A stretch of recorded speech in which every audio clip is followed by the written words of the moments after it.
Until recently, we were taught not to listen to strangers on the internet, much less to provide personal information and never go into the home of someone you don't know. Now, we can connect with people we've never seen before, ask for their address, and sleep in their homes. Welcome back to the Entrepreneur Tips channel. Today we'll be talking about a company that revolutionized the sector of real estate. Airbnb is one of the largest online businesses and has a turnover of $38 billion a year and is all based on the concept of sharing, essentially based on renting your home to strangers who need a place to stay. But how did this simple sharing economy become the giant that we all use today? During the 2008 recession, Joe Gebbia and Brian Chesky of San Francisco saw two things in their journey. The first, that rents had increased by 25% in less than a year, which meant for many students and workers to risk becoming homeless. The second was thanks to the annual designer conference. Calling all the hotels in the city, they unfortunately found that all the rooms were busy, and the conference was probably going to be canceled. As a solution, the two decided to rent a place in their home, even in the closet if this was necessary, rather than skipping the conference and making many people miss an opportunity. Briefly, they created a site called Airbnb, where they offered a spot for $80 to the designers who had come for the weekend, including a city tour. They tried the same thing again at the Austin conference, but realized that in that case, the reservations were only 2.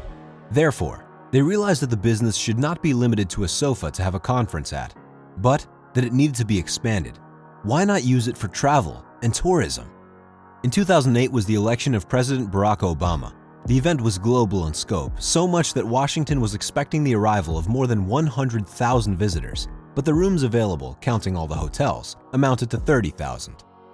Thus, Jeff and Brian, pooling their savings, took the opportunity to relaunch their site, but this time with a worldwide reach.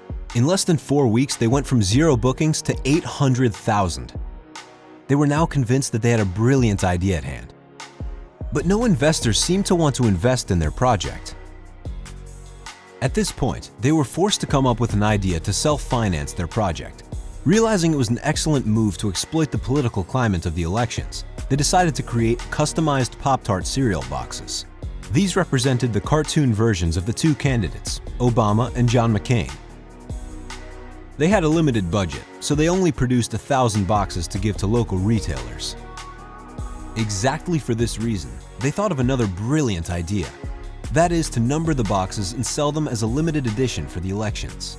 In this way, the price of the boxes skyrocketed, with people bidding online to grab a box. What is now called the reselling phenomenon. With only 1,000 boxes, they got more than $30,000. Paul Graham learned about the cereal boxes affair and decided to finance the Airbnb project. Paul had no faith in the project, but he was impressed from what the two had done. Come on, if they can sell some boxes for tens of thousands of dollars, then they must have clear ideas. With the money from the loan, they managed to raise the first staff and created the Airbnb company. The main reason why the Airbnb exploded was the real estate crisis of 2008, which now perceived the houses as a loss. People were desperate and didn't know how to make money. With this momentum, the Airbnb turned out to be a bargain because people saw their homes as a way to recover and make extra money, not just the cause of an economic debt that could bury them. The initial problem was that many did not know exactly how to rent their homes on the site. Therefore, Airbnb decided to offer a free photo shoot to anyone who wanted to offer their home, and also decided to set up their site in order to have a simple guide that could immediately place your home on the market. The company decided to help hosts by launching a big project starting from New York. They did a list via email of all those who wanted to rent their home on the site and visited them personally, like guests, photographing the house and posting reviews to share on the site. The official change to the name Airbnb took place in 2009 to give a more professional tone to the brand and no longer associate it with the old Airbnb mattress project. A month later, in April of 2009, the company received their first major investment from Sequoia Capital of $600,000. Chesky tearfully told how he had come to this almost out of nowhere. He couldn't believe all the money that was coming in. remembering when, until a few years ago, he ate cereals, leftovers, and cheap ramen from supermarkets. Jeff and Brian themselves spent most of their time at Airbnb since 2010. Since that time, the founders no longer had to worry about calling investors because they were the ones looking for them relentlessly. During the Y Combinator press event, Fred Wilson, famous Union Square Ventures investor, in 2011 admitted that he was wrong to not believe in the Airbed and Breakfast project. "We couldn't think that something based on sleeping in other people's homes on air mattresses could catch on. It didn't seem worth it.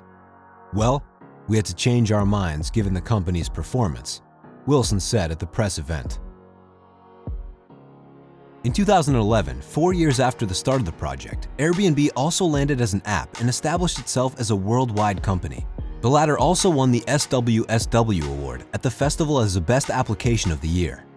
This reward launched them in the market of fame. Now all Wall Street was forced to take them seriously, and the market shares rose to the stars.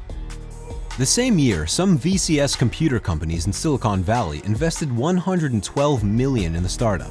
In exchange, Airbnb promoted their brand by associating it with unicorns. It was a winning advertisement. Shortly after, in the summer of 2012, the company that was taking off suffered a collapse due to a scandal that touched her firsthand.